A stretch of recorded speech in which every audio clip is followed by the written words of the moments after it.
Penuntun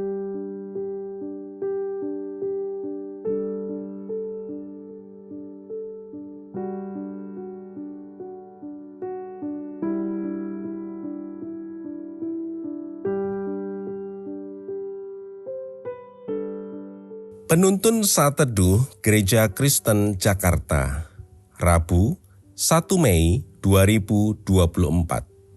Judul renungan, Dampak dari Kekudusan. Dasar Alkitab terambil dari 1 Petrus pasal yang pertama, ayat 14-22. Hiduplah sebagai anak-anak yang taat, dan jangan turuti hawa nafsu yang menguasai kamu pada waktu kebodohanmu.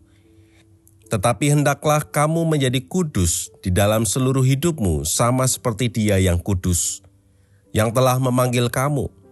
Sebab ada tertulis, kuduslah kamu sebab aku kudus. Dan jika kamu menyebutnya Bapa, yaitu Dia yang tanpa memandang muka menghakimi semua orang menurut perbuatannya, maka hendaklah kamu hidup dalam ketakutan selama kamu menumpang di dunia ini. Sebab kamu tahu bahwa kamu telah ditebus dari cara hidupmu yang sia-sia, yang kamu warisi dari nenek moyangmu itu, bukan dengan barang yang fana, bukan pula dengan perak atau emas, melainkan dengan darah yang mahal, yaitu darah Kristus yang sama seperti darah anak domba yang tak bernoda dan tak bercacat. Ia telah dipilih sebelum dunia dijadikan, tetapi karena kamu baru menyatakan dirinya pada zaman akhir.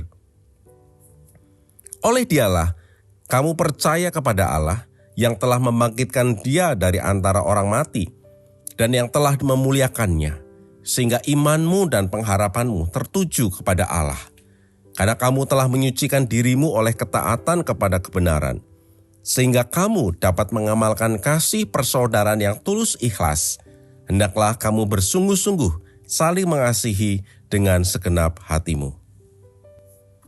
3 hari sebelumnya kita telah mengulik pembahasan tentang kekudusan.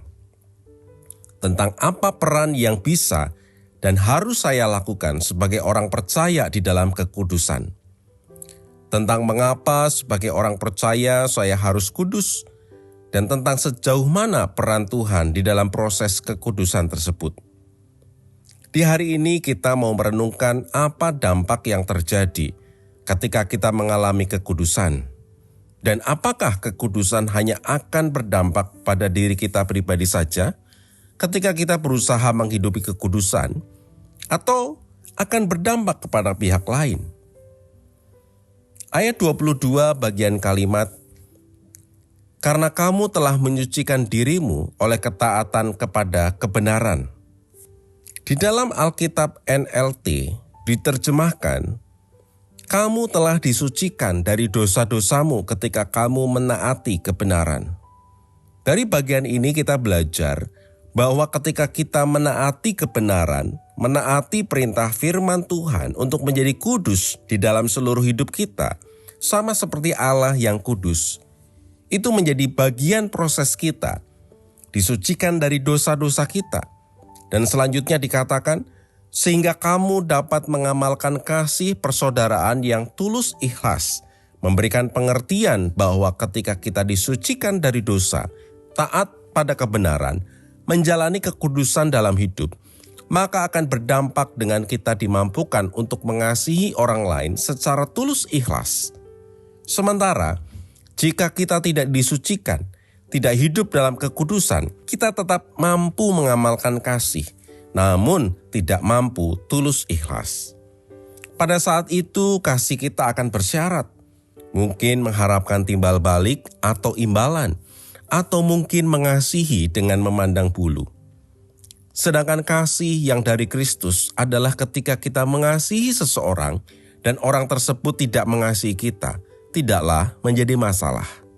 Bahkan terkadang ketika kita sudah mengasihi, namun orang yang dikasihi tersebut menyakiti kita, tidak mengubah kasih dari kita kepadanya. Pengertian kedua, bahwa ketika kita mengalami penebusan Allah sehingga memperoleh keselamatan kekal, penebusan tersebut tidak pernah akan terhenti sampai pada diri kita sendiri. melainkan akan memunculkan dampak kepada orang lain. Di sekitar kita, orang lain akan melihat, merasakan, dan mengalami kasih persaudaraan yang tulus ikhlas, yaitu kasih Kristus. Dengan kata lain, ketika kita menaati kebenaran sehingga dosa-dosa kita disucikan, kita menghidupi kekudusan, maka kekudusan tersebut akan berdampak kepada orang lain. Namun harus kita akui bahwa kondisi tidak selalu ideal dalam kita mengasihi orang lain. Sehingga perlu firman Tuhan untuk mengingatkan sekaligus mendorong kita agar bersungguh-sungguh saling mengasihi dengan segenap hati. Kekudusan memampukan kita untuk mengamalkan kasih persaudaraan yang tulus ikhlas kepada sesama kita. Amin. Tuhan Yesus memberkati.